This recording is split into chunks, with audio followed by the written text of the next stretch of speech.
Join me, and together we will unravel the mysteries of the world during Dr. X's Half Hour of Power.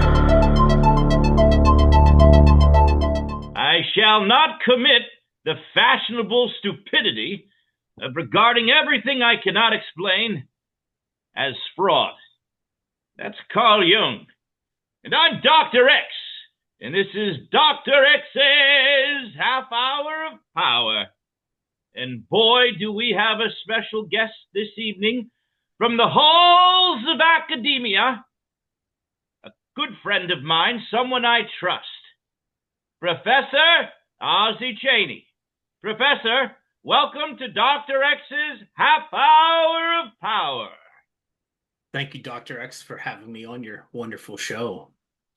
A murder of crows reported that you have some eerie tales of the supernatural that you'd like to share with us this evening. Yes, absolutely. The door is open, Professor.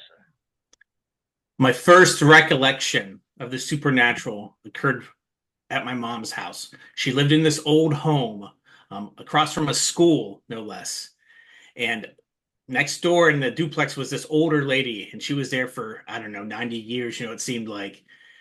But whenever I'd go in that house, I'd go up the attic because, you're a kid and you want to experience what's going on. And so we'd go up there and, I'd go up there and I'd sleep up there sometimes. And it felt like something was on me sometimes. And then there's an old pantry room in the basement.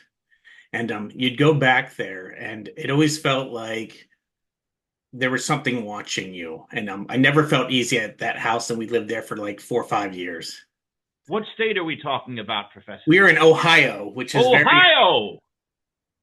Yes. The haunted. Let me press rewind for a second there. Let us not squeeze the fruit too fast. You said in the attic you felt something was on you. Do you mean physically or something? What do you mean, Professor? Like something behind you. I didn't feel a physical presence that night. It just felt like something was like behind you, and you're watching over your shoulders, but there's nobody there.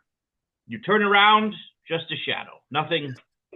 And that was both in the attic and in the basement. And in the basement, yes. Now, was there any record of any previous experiences in the house, hauntings, other family members feeling this? Or was this focused on you, Oz? I felt like my brother felt stuff too. He felt uncomfortable in the house. Ohio does have a way of doing that to people. It very much does. It's a long, flat land out there. So how old were you when this affected you? I would have been between 9 and 11. Have you considered yourself as sensitive before, during, or since then? Yeah, I think I feel some sensitive things sometimes. Tell us some more about this. So when I wasn't at my mom's, I was at my dad's, and the house I lived in was actually tore down. Oh. And there was a whole bunch of people that passed away in this house. And the biggest thing I ever remembered in that house was I was around 12 years old, and it was June 10th through about the 12th or 15th, somewhere like the week and a half after school let off. And it's super hot. I shared a room with my older brother, and I decided to go to bed. It was right around midnight. I don't remember where the clock said, like 12-ish or like 11:50-ish, somewhere right around there. I go and I'm laying on the floor, and I shut the door, and we have this beagle named Socks. And Socks the beagle. Socks the beagle. And Socks was laying up with my brother on the bed, and he was passed out. And all of a sudden, I hear these footsteps. And the dog shoots straight up and starts growling. And mind you, now I'm scared. Like, I don't know what's going on. And every time it steps, I feel like something's stepping on top of me.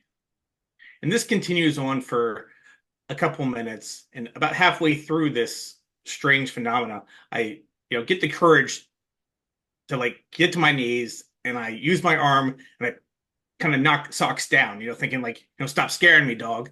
And the dog shoots right back up like nothing happened and is growling at all of these footsteps. And this continues on, like I said, for 3 or 4 minutes, but it was super, super creepy. And ever since then, I never felt good at that house before, but like this was like that icing on the cake. Like I don't like being alone in this house. Mm. Did you share this with was it your father's house you said? Yeah, so I shared it, and they just were like, "Yeah, this house is haunted. There's been people that died in here. No big deal. Like, hey, it's part of society. Like, deal with it, buddy." Wow, a nonchalant acceptance of the supernatural walking around the home. Yeah, so I remember coming back from Toys R Us one time, and it was just me and my dad, and my dad was in bed, and I was up there playing with my GI Joes, and I remember it was the chemical like toxic drug lord playset where you shove like an Alka-Seltzer Plus tablet Yes, in yes, it, yes, yes. and I'm doing this, and there's footsteps coming up the basement stairs Oof. multiple times, up and down, and I'm so terrified that I get under my blanket and I just fall asleep for like 2 hours. And then I get up and I'm like, oh my gosh. And then we were about ready to leave the house, and I was between 15 and 16 at this time. Oh, okay. So this is some time afterwards. Yep. Um, and my computer was always in the basement. I never always liked being down there because we always just felt weird.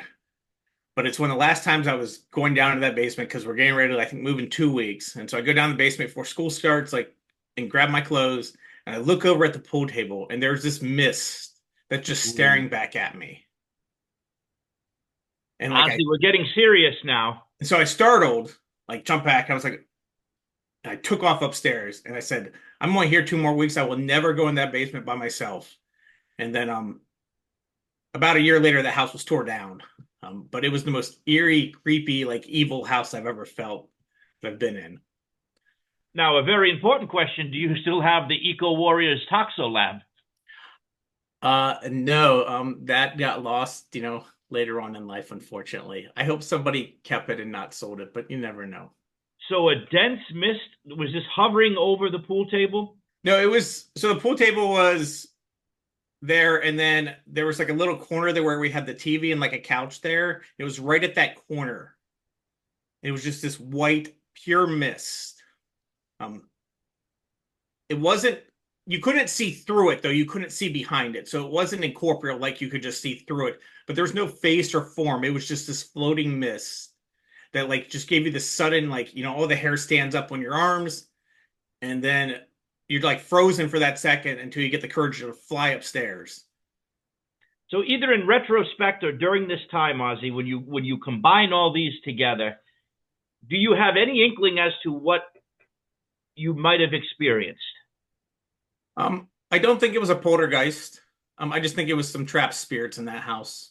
I don't know whether they were good or bad, but I'm assuming they were more along the evil side because dogs have that sixth sense. Certainly. And when the dog's growling at it, that seems very odd to me because sometimes, I think we hear things or see things, and dogs just like bypass it. But like Socks did not bypass it at all. Good old socks. Now, you said something interesting, and this comes up on the half hour of power often. You said perhaps there were spirits trapped within the house. Now, with these experiences, what is your, I shan't say scientific take on this phenomenon, but how do you think ghosts exist? Residual forces? We've talked to others about tragedy or trauma happening, and it just soaks into the material around it. If you had to give an explanation, Ozzy, what do you think this is? I would say it's trauma. Yeah, Yeah, absolutely. Like, dying in a traumatic way. It could also be, and trauma, it doesn't mean like a violent, it could be like maybe they had like a dreadful cancer or something and like they weren't ready to leave. that frequency of suffering or loneliness or horror, perhaps playing itself over and over again. Now, these were not interactive, right? These were just witnessed. These were witness, yes. Yes. Interesting.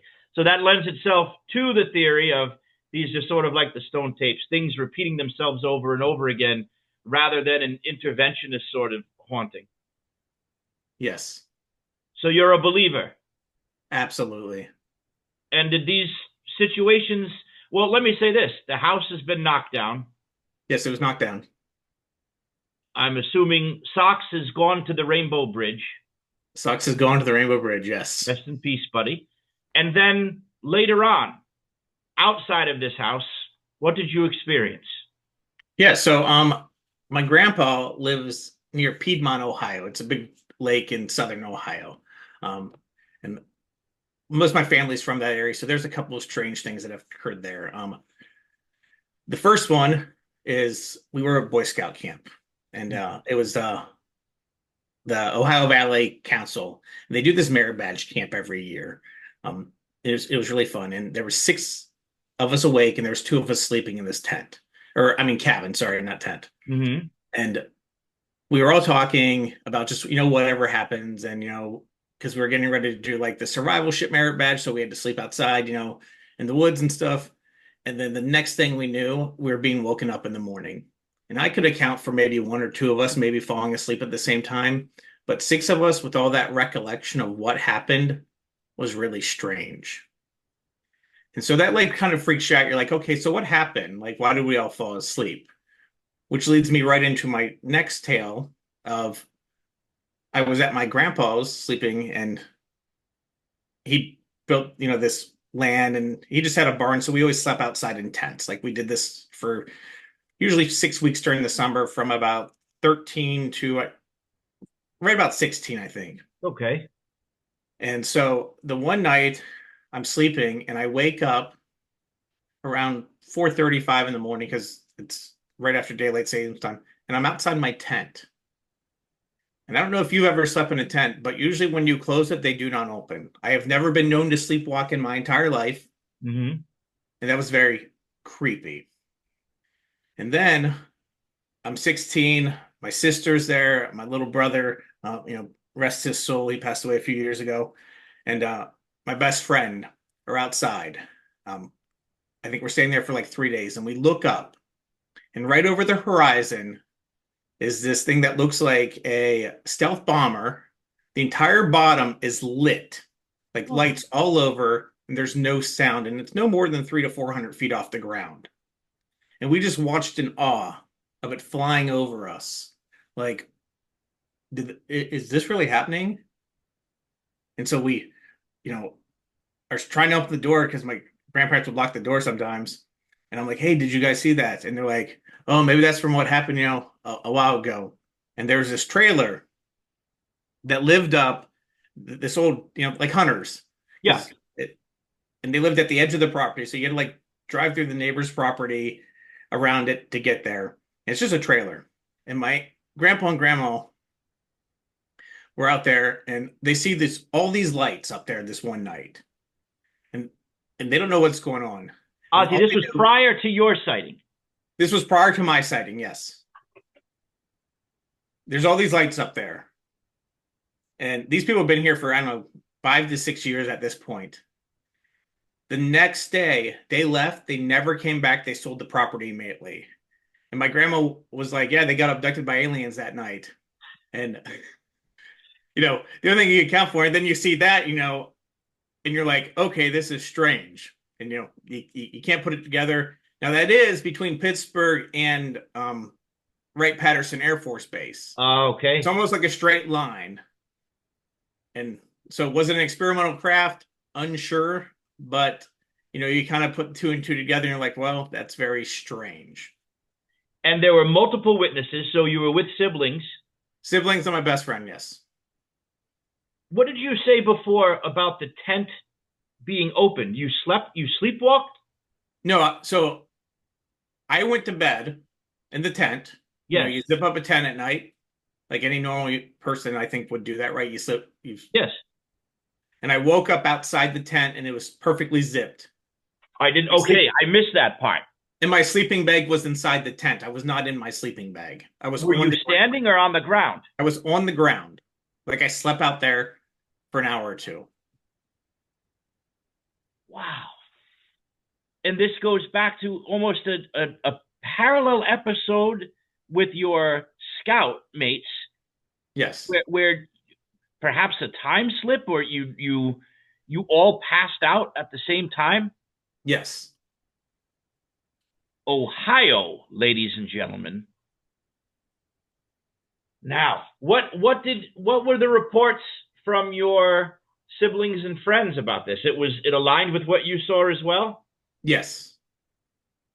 Yeah, I we love the way your family deals with these things.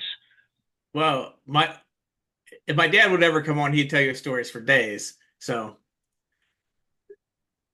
I always have wondered about like that UFO sighting, and like I said, you wake up, six of you all falling asleep at the same time doesn't make sense. One or two, I get that. But when we all wake up and are like, what happened? That's very strange. What is following Professor Cheney throughout these years? The Sort next of a lightning recollection, rod for supernatural activity. maybe.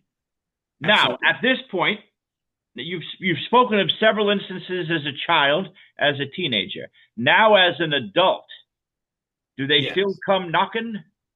Yes, occasionally they do. Tell me about this, Ozzy. So the one I'll tell you right before I became an adult, I was 17.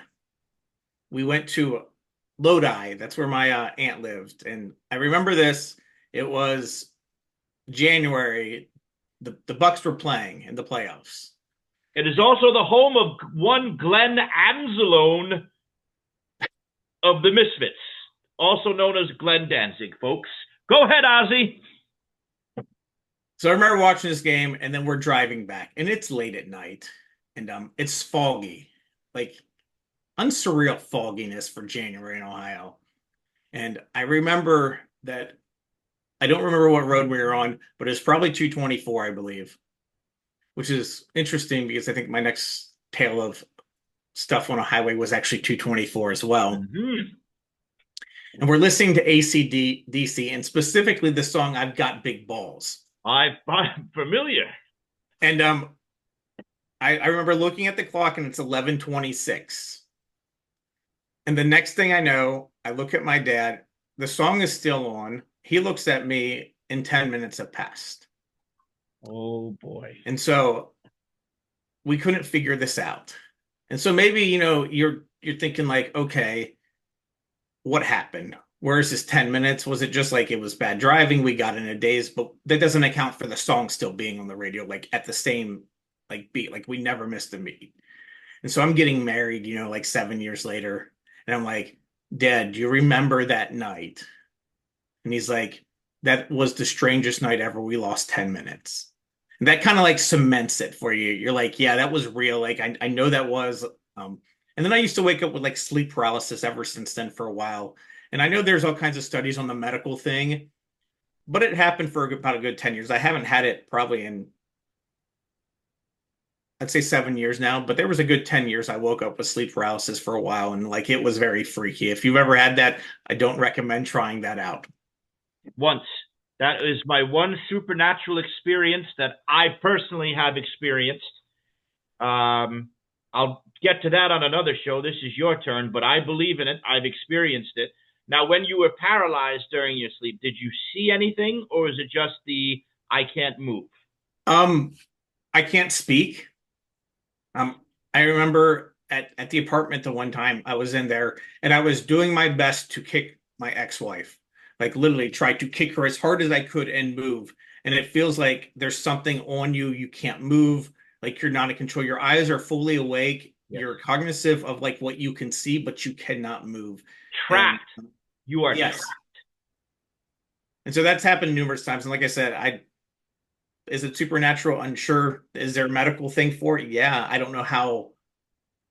If you've experienced, you know what I'm talking about and how eerie and unsettling that feeling is, and to have it happen repeatedly is terrifying. That's just terrifying to speak for all of us who've experienced it. There's nothing, ooh, this is fun and supernatural about it. It's complete loss of control. Correct. And nobody can hear you scream. Yes, because you can't get anything out. Because I tried. Yep, I've been there, Oz. So I'm going to bring this down to. I lived in Florida for roughly 4 years. So we're going from Ohio to To Florida Lodi, which is before we go back to Jersey, Ohio. and Florida, then back to Ohio. Yep. I have my compass. Let's go.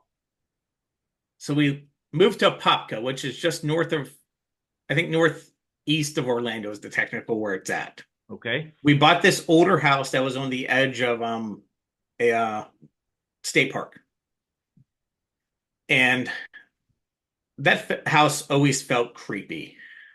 Um, I don't know how to describe it, and I remember I was in the shower, and somebody touches my back, Oh boy.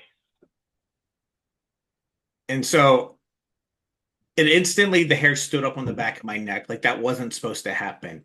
And I look, I'm like, Ashley, are you there?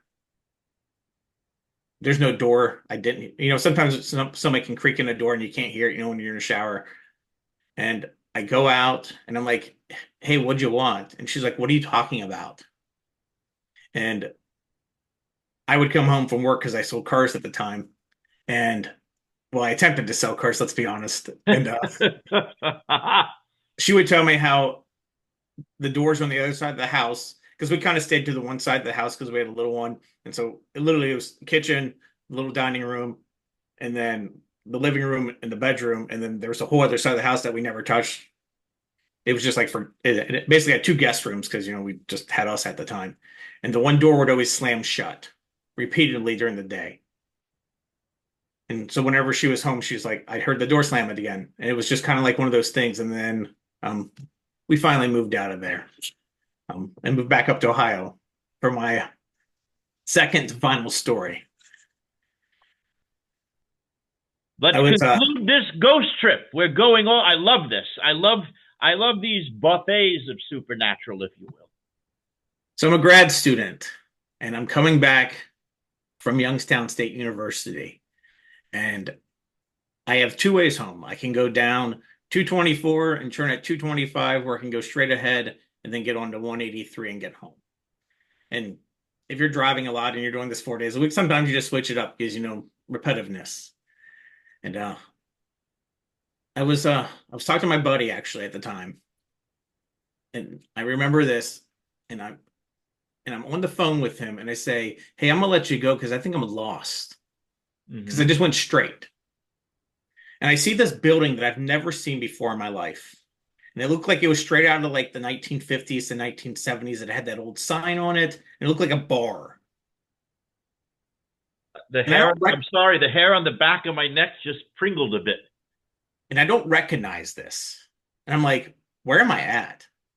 And like the roads looked like they were dirt, like they weren't normal. Like you had your paved road, but everything looked out of place. And so I pull off and I just sit here for a few minutes. And I'm like, where am I at? What time of day is this, Ozzy? This is night. It would have been around 11:30 to Okay. So 11:40 it's because dark. class got out at 10:50. It's dark. Yep. And nothing feels right.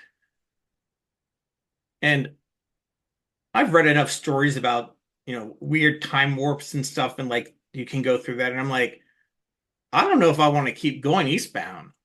I mean westbound. I don't know if I want to keep going that way. And so I turn around and I still don't recognize anything. And I see this road that I've never seen before in my life. And I just turn down it. I'm like, I don't know where this road's going to go. But part of that's, when you're experiencing something supernatural, you kind of want to explore it if you can, but you don't want to get trapped in it either, because that sounds like terrible. No, it's true. And so I drive down this road and then I run into Berlin Lake or um, Deerfield Reservoir. They kind of run into each other, kind of where they're at. And then I get back on 225 and I'm like, I don't know. And ever since that happened, like I remember going in and I talked to one of my professors the next day, who is into the supernatural and stuff too. And I was like, hey, I gotta tell you what happened last night. And he was like, that is strange. He's like, what road is that so I can avoid that? And so for the next about a year, as soon as I got to that intersection to turn, I always turned. And to this day, I don't go down that section of that road at night ever. Like, no, thank 224. you. Yep. Ozzy, the bar, was it functioning or was it closed? It looked like it was functioning, like the light was on, but there was no cars there, which made it seem even weirder. But it's also like in the middle of nowhere, and I haven't seen that, again. And like I said, it was the strangest thing that I've ever experienced. I mean, the other stuff's trippy and unexplainable, and that mist in the basement is still super unsettling to this day. But driving, you know, and going into like a time warp, imagine getting trapped in there and you couldn't get out. I was going to say it's a good thing you didn't stop in for a root beer. Yes, We might not be having this conversation now. we may not be having this conversation now, is correct. What a journey you've taken us on today, Ozzy. So we put this all together into one supernatural meatball. Yes. So what is it? What is this life, Ozzy? This veil that clearly you've experienced, the passing through the veil, interdimensional, supernatural. What is it in Ozzy Cheney's eyes? I think it's a little bit of both. I think it's a little bit of supernatural. I think it's a little bit of the unknown. Um, like what is real? Like we could go down that whole path. But I want to leave you with this last story from my cousin. Yes, let's go. He called me and he said, "Hey, my buddy," and they live in Southern Ohio, and his buddy was basically an uneducated hillbilly, nonetheless, to put it. And he said, "Hey, man, I had the strangest dream last night." And he said, "Oh, yeah, tell me." He said, "I can remember it." He said, "I was in this cave." And he said, "In this cave, there was this throne. And on this throne, there's markings." And he said, in the throne was what he described was Cthulhu, this man with this octopus face. And he said, "What do you desire?" And he said he just stood there and then he woke up and he said, "It's the strangest dream." And my cousin said, "You don't know who that is?" He said, "What are you talking about? That was the creepiest dream I've ever had in my life, and I hope I never have it again." And my cousin just left it at that because he didn't want him to know about any Cthulhu mythos. And that was so strange that somebody who has no idea about that mythos, and we're talking like 1998 when this happened, before internet, and they live in Southern Okay. House, so there wasn't internet. He wasn't rolling D10s. He was not rolling D10s. Wow. And that just appeared to him. What do you desire? What do you desire? Nothing is real. Everything is permitted. What really is out there? Ozzy, you have taken us on quite a journey. I still have some of the old hair on the arm sticking up. I'm going to remember that before slumber this evening. What do you desire? In a cave, the mythos, innocent to the mythos. Yes. I think that's a wonderful point to stop. Ozzy, will you join us again? Yes. I believe you. These are very, very well told tales. Let me ask you before we go. I see this banner behind you. Explain to the people out there what we have going on. Yes, I have a Kickstarter that's active right now. It is for a tabletop dungeon crawler. For all of those that have children and people who don't want to roleplay and just want to smash some monsters and gain some Diablo-style loot, that is the game for you. It also has a computer program that I developed that allows you to automatically generate your encounters and loot so you don't have to roll dice for, 15 times to create an awesome item. Speaking like somebody who works with children, who has rolled dice with children before. Smash, Yes. bash, kill. Let's get into the meat and gore as soon as possible. Absolutely, sometimes. And it's called Adventurers of Combat and Quest. Combat and Quest. And a link to that will be in the show notes. Ozzy Cheney, you've been a good friend to Dr. X, to the Weird Heroes of Public Access and Fairhaven as a whole. I thank you for your time this evening and for all you do out there in the strange world. Thank you, Dr. X, for having me. Until next time, friends, Ozzy and I wish you Roswells. And if you do pass by that bar, I would keep on driving. Good night and Godspeed.